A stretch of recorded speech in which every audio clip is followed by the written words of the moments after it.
લાંબા સમય બાદ પણ ફોરેસ્ટ બીટ ગાર્ડની ભરતી પ્રક્રિયા પૂર્ણ ન થતા આજે ઉમેદવારો રજૂઆત માટે ગાંધીનગર પહોંચ્યા છે. પથિકાશ્રમ પાસે એકઠા થયેલા ઉમેદવારો તેનો આગળનો કાર્યક્રમ આપે તે પહેલા જ ઉપસ્થિત પોલીસ જવાનોએ ઉમેદવારોને ડિટેન કર્યા હતા. છેલ્લા 2-2.5 વર્ષથી સરકારી નોકરીની રાહમાં રહેલા ઉમેદવારોએ આજે 2 હાથ જોડી પોતાની માંગણી સ્વીકારવા સરકારને અપીલ કરી હતી. વિભાગમાં મહેકમ મુજબ જે જગ્યા ખાલી પડી છે તે જગ્યાઓને ચાલુ ભરતીમાં જ સમાવેશ કરવાની માંગ કરી છે.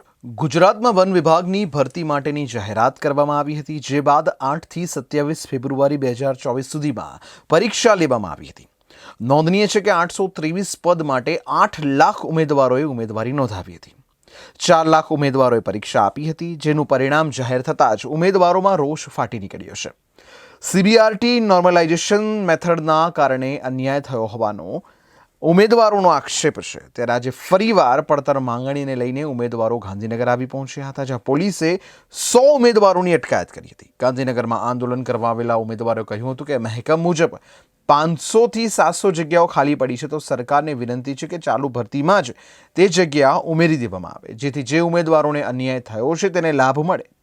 રાજ્યના અલગ અલગ જિલ્લાઓમાંથી પોતાની રજૂઆત કરવા માટે આવેલા 100 જેટલા ઉમેદવારોને પોલીસ દ્વારા ડિટેન કરી પોલીસ વાહનમાં બેસાડી લઈ જવામાં આવ્યા હતા. પોલીસે ડિટેન કરવાનો પ્રયાસ કરતા પોલીસ કર્મીઓ અને ઉમેદવારો વચ્ચે ઘર્ષણના દ્રશ્યો સર્જાયા હતા, જ્યારે પોલીસે ઉમેદવારોને ટીંગાટોળી કરીને લઈ ગઈ હતી.